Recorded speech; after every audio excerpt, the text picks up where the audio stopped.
Welcome to the Marketing School podcast. My name is Erica Martin, your host, and we talk all things marketing. Today, we're going to talk about Instagram. We're going to deep dive into what is Instagram and how should you be using it as a business owner. So Instagram was the very first visual platform. It was created to be aesthetically pleasing to the eye, having very easy to see visuals. You have a board of all of this, information, and it's all laid out really pretty. And now there are these stories and all of this stuff. Well, Instagram started as being a pretty visual platform. It has evolved to now having video and stories, and you can go live on Instagram. All of these things that it was not meant to do in the beginning.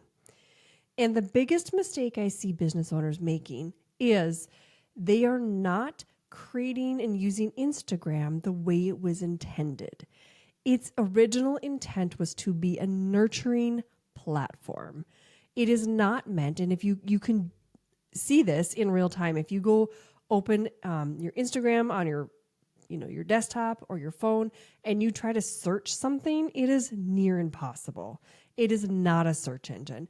It is not meant to show you new content. It's more meant to show you existing people that you follow first.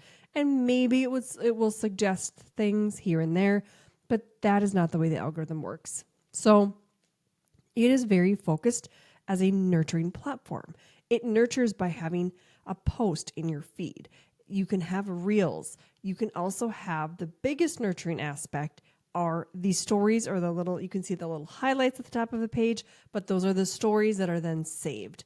Instagram stories are the key when it comes to nurturing. You can create content in your stories that is for your warm lead audience.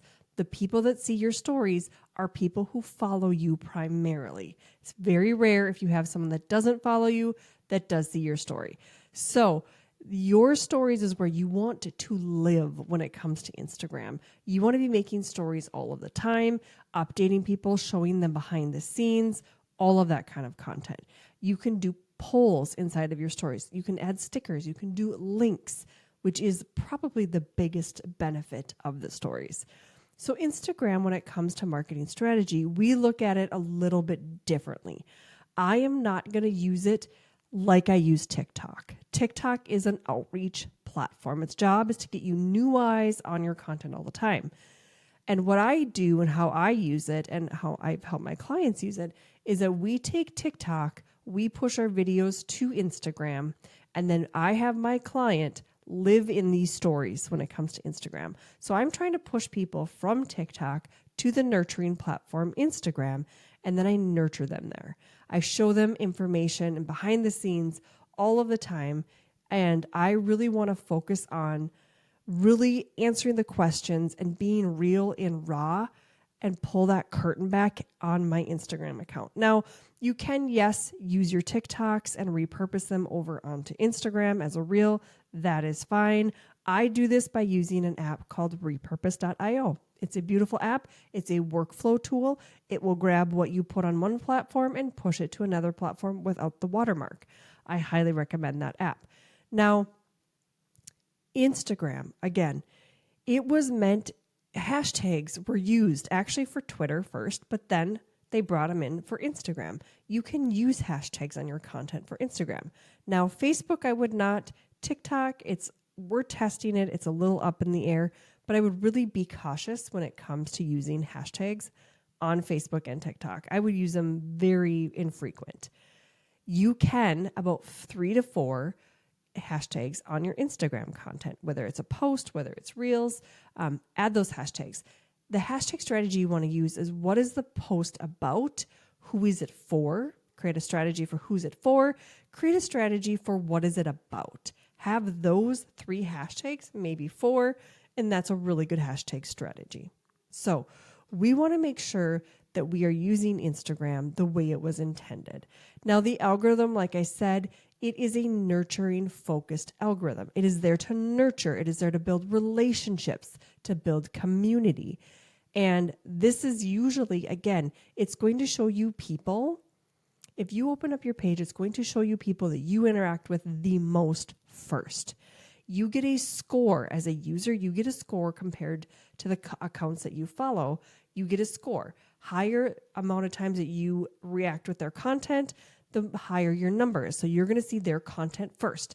They want you to stay on that platform. That's its job.